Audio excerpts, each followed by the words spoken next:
Okay, this is a video I'm making in an attempt to explain the spectrum of sexuality in general. Okay, so this is something that I wrote down. I didn't create this completely.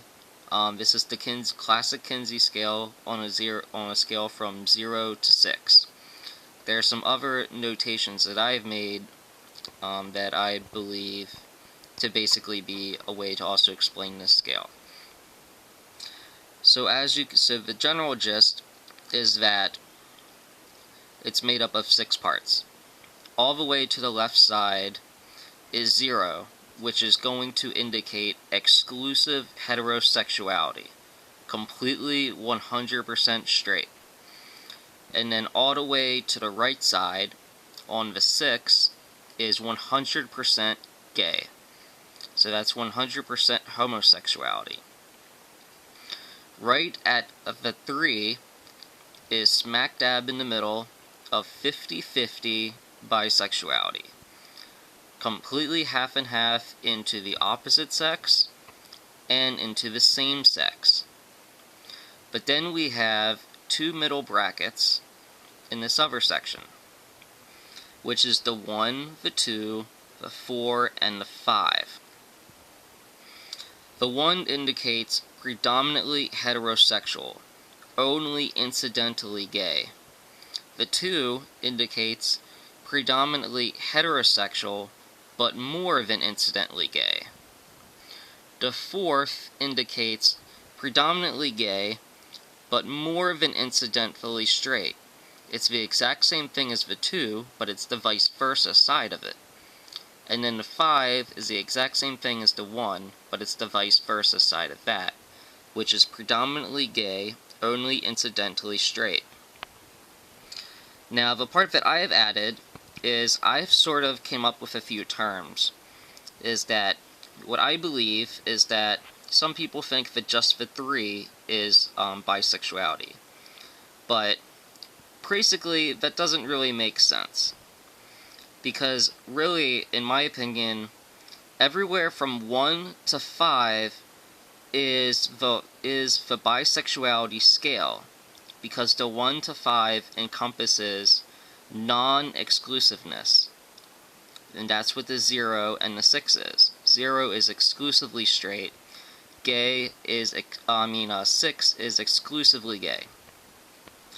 And then my opinion is that everywhere from 2, 3 to 4 is you would be considered under the label bisexual, without a doubt.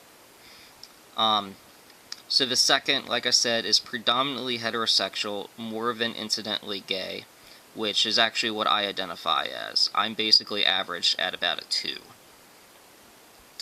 And then you have the 4th, predominantly gay, more than incidentally straight. But then you have the 1 and the 5. Now, I would say that the 1 and the 5 technically do count as bisexuality. Say you have, on this side, a person who identifies as straight, but had one sexual experience their whole life with the same sex, but continues to date and marries a woman. So therefore, that person identifies as straight. In my opinion, I think it's fine for that person to identify as straight under the 1. But I would give them the term bi-curious, which basically means that they have a little tiny bit of bisexuality, but it's not really enough consistency enough in both directions to really be, have the term bisexual. But in my opinion, a person under a 1 or a 5, I think they would definitely have a choice between being able to identify as straight or bisexual. Because, it's so close, it's just so close to the exclusiveness that I would say that person could identify as such pretty easily. But if they want to label themselves bisexual, I think that technically is true, because there is technically a bit of non-exclusivity in this. Okay, and so then what I did up here is I wrote there's 2 scales to this. If you can read my handwriting, there's the G and then there's the S. So it's percentages of gayness to straightness. So over the straight, a 0%, so it's 0% gay. But then on that side is 100% straight. So then you hear it as there's a 10%, 90%, 25 would be perfectly in between the 1 and the 2, so forth and so forth.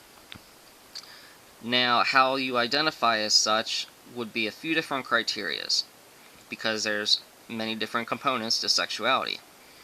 And this is how I explain it right down here. So you have sexual arousal. So basically you would look at this chart, you would basically pinpoint what would you say your sexual arousal level would be corresponding to this chart. So I put myself at a 2.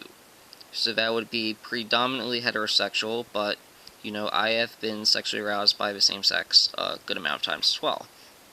So, and this would mean to people in person or porn.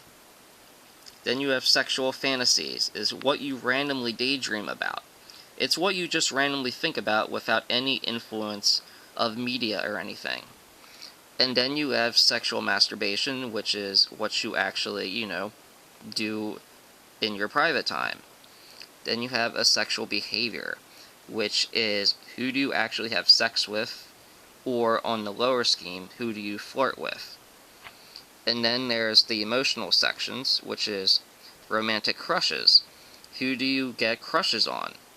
Who do you sort of vaguely have these emotional crushes or attraction to? And then there's the feelings of being in love. And these come from being in a relationship. And then you have the final question is who do you want to get married to? So for here, I put myself as a 2 for sexual arousal, a 3 for sexual fantasies, 1 for sexual masturbation, 1 for sexual behavior, 3 for romantic crush, a 0 for in love, meaning I've only been in love with a woman so far, and 2, who do you want to get married to? So that's kind of how I put it all for there. Anyway, I hope this helps. So that's sort of the way how I sort of navigated all of this. Basically, where I am on average, I would count myself as a 2. Great.